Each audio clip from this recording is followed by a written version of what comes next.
మనకు విశ్వం కనిపిస్తోంది, ప్రపంచం కనిపిస్తోంది. ప్రపంచ కారణమైనటువంటి పరమాత్మ ఎందుకు కనిపించటం లేదు అనే ప్రశ్న వస్తుంది. మట్టి కుండ కనిపిస్తోంది, కుండతో పాటు మట్టి కూడా కనిపిస్తూనే ఉంది.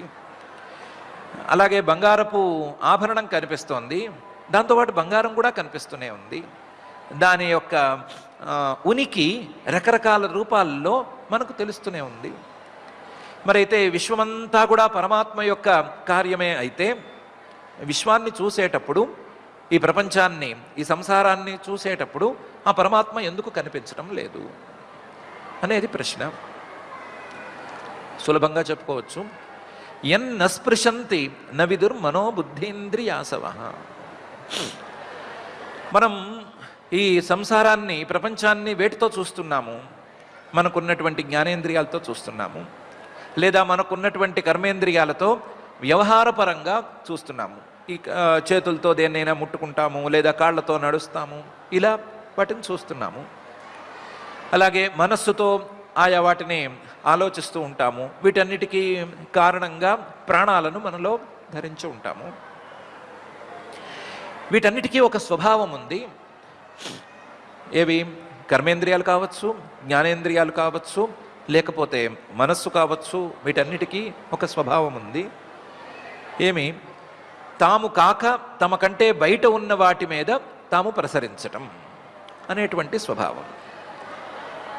ఏ జ్ఞానేంద్రియము తనను తాను తెలియచెప్పుకోదు, ఏ కంటికి కన్ను కనిపించదు, ఏ చేతి ద్వారాను చేయి కాక మిగతా వాటిని ముట్టుకోవాల్సిందే కానీ చేతిని ముట్టుకోవడానికి వీల్లేదు.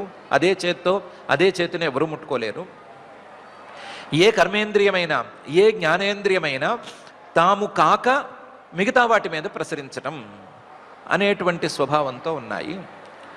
ఇలాంటి స్వభావంతో ఉండేటువంటి ఈ జ్ఞానేంద్రియాలు, కర్మేంద్రియాలు తమ యొక్క వాస్తవ రూపమైనటువంటి, తమకు లోపల ఎక్కడో ఉండేటువంటి అంతరాత్మను స్పృశించలేవు. తాము, తమ వెనకాల జీవుడు, జీవుడి వెనకాల పరమాత్మ, ఇంత వెనకాల ఉంటే, ఆ ఆత్మ పరంపర అనేది వెనక్కి వెళ్ళిపోతూ ఉంటే, ఆ పరంపరలో ఉండేటువంటి పరమాత్మను ఇవి ముట్టుకోలేవు, చూడలేవు, ఏమీ చేయలేవు. యత్ నస్పృశంతి, కర్మేంద్రియాలు ఆ పరమాత్మను స్పృశించలేవు. నవిదుహు, జ్ఞానేంద్రియాలు ఆ పరమాత్మను తెలుసుకోలేవు. వాటి యొక్క స్వభావం దానికి సరిపోదు. మనో బుద్ధి ఇంద్రియ అసవహ, మనస్సు కావచ్చు, బుద్ధి కావచ్చు, జ్ఞానేంద్రియ కర్మేంద్రియాలు కావచ్చు, ప్రాణాలు కావచ్చు, ఏవైనా సరే ఏమీ చేయలేవు. కాకపోతే వీటన్నిటికీ ఇది ఆత్మస్వరూపం, ఎక్కడో లోపల ఉండేటువంటి ప్రత్యేగాత్మ అనే మాట ఉన్నా అంతర్బహిశ్చ వితతం, ఆ పరమాత్మతత్వం ఈ మనస్సుకో లేదా ఇంద్రియాలకో కనిపించినంత మాత్రాన బయట లేదు అని చెప్పడానికి ఏమీ లేదు. అంతర్బహిశ్చ వితతం, లోపల బయట కూడా ఆ పరమాత్మతత్వం వ్యాపించి ఉంది. లోపల ఉంది, బయట కూడా ఉంది. అంతర్బహిశ్చ వితతం, అంతర్బహిశ్చ వితతంగా పరమాత్మతత్వం ఉన్నా సరే వ్యోమవత్, ఆకాశంలాగా ఉంది. ఆకాశాన్ని ఏ ఇంద్రియము చూడలేదు. ఆకాశం మన కళ్ళకి కనిపించదు. మన కంటికి కనిపించేది ఆకాశం కాదు. మన కంటికి కనిపించేది ఆ ఆకాశంలో ఉన్నటువంటి చిన్న చిన్న పరమాణు రేణువుల మీద ఉండేటువంటి, పరమాణు రేణువుల మీద ప్రతిఫలించినటువంటి ఒక రకమైన వెలుగు. దాన్ని మాత్రమే మన కన్ను చూస్తోంది. మనం చూసేది తేజోమండలాన్నే కానీ ఆకాశాన్ని కాదు. మనం ఆకాశాన్ని ముట్టుకోలేము, చేత్తో పట్టుకోలేము, ఏమీ చేయలేము. ఆకాశం ఏ ఇంద్రియానికి కనిపించదు, ఏ కర్మేంద్రియానికి అది లొంగదు.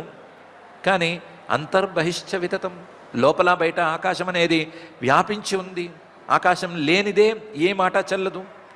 అవకాశం అంటే ఒక చోటు అనేది లేనిదే ఏ మాట అసలు చెల్లదు. అలాంటి ఆకాశమే కంటికి కనిపించకపోతే ఆకాశానికి కూడా, ఆకాశంతో సహా అన్నిటికీ కారణమైనటువంటి ఆ పరమాత్మతత్వం అన్నిటా వ్యాపించి ఉన్నా సరే కనిపించదు అని వేరే ఎలా చెప్పాలి అని నారద మహర్షి గారు చెప్తున్నారు. కనిపించట్లేదు అనే మాట వాస్తవం. కానీ దానికి కారణం కనిపించని వస్తువు లేదు అని కాదు, కనిపించేందుకు సాధనంగా పనిచేసేటువంటి ఇంద్రియాలకు సామర్థ్యం లేదు అని మా